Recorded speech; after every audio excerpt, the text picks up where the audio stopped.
ఈ GO 30 GO వచ్చినప్పుడు ఆర్థికంగా సహకారం చేయాలని చెప్పి ఆ రోజు విజయభాస్కర్ రెడ్డి గారు చేశారు. తర్వాత చంద్రబాబు నాయుడు గారు వచ్చాక చేశారు. మరి గత 10 సంవత్సరాలు ఉన్నాయి. 10 సంవత్సరాలు దీని గురించి పట్టించుకోలేదు. ఈ బొత్స గారు కానీ పట్టించుకోలేదు. ఇటు కాంగ్రెస్ గవర్నమెంట్లో పెద్ద నాయకులు ఉన్నారు, కౌరు చెప్పేవారు అన్నారు, అందరూ కూడా పట్టించుకోలేదు.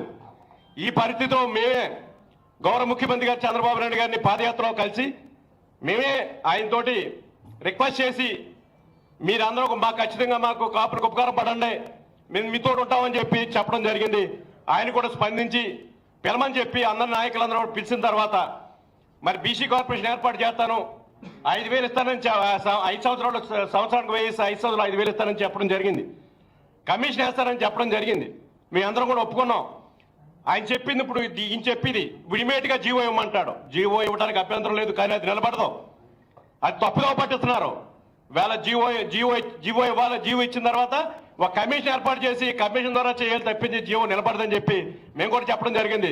మేము కూడా తెలుగుదేశం పార్టీకి మీ అందరూ ఆలోచించి మాకు కావాల్సింది పెర్మనెంట్గా చేయండి, కోర్టులో పోయేది కాదని కూడా చెప్పడం జరిగింది. మేము ఆ రోజు చెప్పిన తర్వాత ప్రభుత్వం వచ్చింది. అసెంబ్లీలో అనేకసార్లు చెప్పడం జరిగింది, కౌన్సిల్ మినిస్టర్లో చెప్పడం జరిగింది, ఇలా మంత్రివర్గంలో చెప్పడం జరిగింది. నేను కార్పొరేషన్ వేస్తానని చెప్పాడు, కార్పొరేషన్ వేసాడు, చైర్మన్ వేసారు. అలాగే కమిషన్ వేస్తారని చెప్పారు, కమిషన్ వేసారు. మంజునాథ గారిని గౌరవ జడ్జి గారిని కూడా మరి వేయటం జరిగింది. మరి ఇంకా ఏం చేయాలి? 9 నెలలు టైం పెట్టాం మనం. 9 నెలలు కూడా వెయిట్ చేయవలసిన అవసరం ఉంది కదా. ఇదేదో కాపులకు ఉద్ధరించేస్తానట్టు, ఈయన వల్ల జరుగుతున్నట్టు, ఇంకెవరో పట్టించుకున్నట్టు మాట్లాడుతున్నాడు ఈయన. మేమున్నాం, మేమందరం కూడా మేమే కాదు, మా దాంట్లో ఎంతో మంది ఇలా కాపులకు న్యాయం చేయాలి, అది కూడా న్యాయం కూడా మా బీసీలకు ఇబ్బంది లేకుండా చేయని చెప్పి మేమే కోరడం జరిగింది. ఎందుకంటే క్లాష్ రాకూడదు, ఇది పెర్మనెంట్గా రావాలి. ఎంతో మంది పేదవాళ్ళు ఉన్నారు, పేదవాళ్ళకు ఉపయోగపడాలనే ఉద్దేశంతో మేము చెప్పాం. ఖచ్చితంగా గౌరవ ముఖ్యమంత్రి చంద్రబాబు నాయుడు గారు కూడా అదే దారిలో ఇలా కాపులకి బీసీలో చేర్చాలి, బీసీలకు ఇబ్బందులు చేయాలని చెప్పి ప్రయత్నం ఉన్నాడు. ఆ ప్రయత్నంలో ఈరోజు ఈయన తీసుకున్న కార్యక్రమం ఏ కార్యక్రమం ఇవ్వాలా? ఇలా అర్జెంట్ వచ్చిందా? 9 నెలలు ఆగలేడు ఈయన. 9 నెలలు ఆగాలి కదా. 9 నెలలు ఆగకుండా ఇవాళ మీటింగ్ పెట్టాడు. పెట్టుకున్నాడు, తప్పలేదు, మీటింగ్ పెట్టుకున్నాడు. దానికి కావాల్సిన ఆర్టీసీ బస్సు కావాల్సింది మేము ఇచ్చాం. పోలీసులు 1500 మందిని పెట్టాము. ఇక్కడ పెట్టినప్పుడు మరి ప్రభుత్వం ఇంకేం సహకారం చేయాలి? ప్రభుత్వం గారు చేయాలి. ప్రభుత్వం ఏం సహకారం చేయలేదని చెప్తాడు.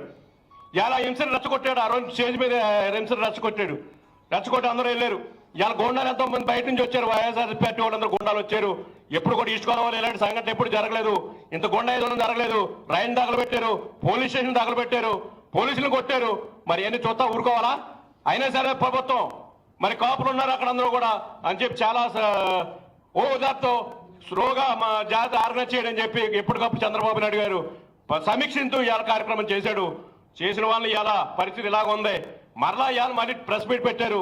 పెట్టి ఏదో నేను ఉద్ధరించేస్తాను, ఏం చేస్తాను, నేను ఉద్ధరించేస్తాను ఇవాళ ఆమరేషన్ కాదు. ఇప్పుడు 4-5 సార్లు చేశాడు ఆయన.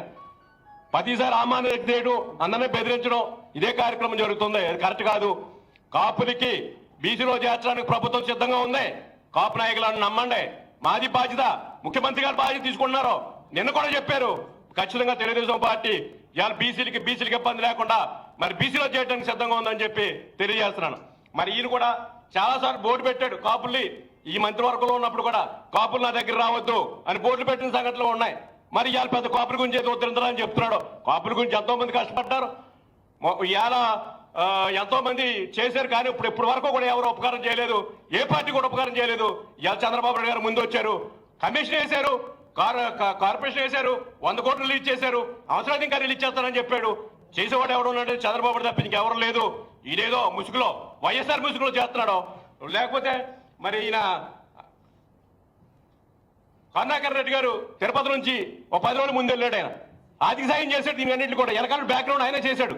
మేము అందుకే నేను అడ్వాన్స్ కట్టే 15 రోజుల నుంచి చెప్తున్నాను. నేను వైఎస్ఆర్ పార్టీ పాత్ర ఉందని చెప్పి 15 రోజుల ముందు చెప్పాను. నేను వీళ్ళందరినీ చేసుకోవాలని పని ఉంది. అక్కడ పరిస్థితి మీరు చూశారు. మీరు అందరూ కూడా ఇలా తెలుగుదేశం చేసింది అది. నేను హోంమంత్రిగా ఉన్నాను. నేను నా కాపులకి గౌరవాలని చెప్పి నాకు హోంమంత్రి ఇచ్చాడు, డిప్యూటీ సీఎం ఇచ్చాడు. ఆ గౌరవం నేను పోవాలి. ఇతను తప్పించి ఎవడ పదవి అక్కర్లేదు, అతనికే పదవి కావాలి. అతని దృష్టి అది. ఇవాళ స్టేజ్ మీద కూడా అంతమంది ఉన్నారు, వాళ్ళు ఎవరు మాట్లాడకూడదు, అతను ఒక్కడే మాట్లాడాలి. ఆయన మెంటాలిటీ అది. అలాంటి మెంటాలిటీకి పనిచేయడు. ప్రజాస్వామ్యం ఇప్పుడు ఎవరిని తెచ్చుకోవాలందరూ కూడా కాపులని కోరేది ఏంటంటే చేయడానికి చంద్రబాబు సిద్ధంగా ఉన్నాడు. మనం చేయించుకుందారే, మంచి మార్గంలోకి వెళ్తారే, గౌరవంగా వెళ్తారే, మన పిల్లలందరూ కూడా పైకి తీసుకొస్తారని చెప్పి కోరుతూ ఈ పద్మనాభం గారు చెప్పిన అట్లా నమ్మొద్దని చెప్పి నేను తెలియజేస్తాను.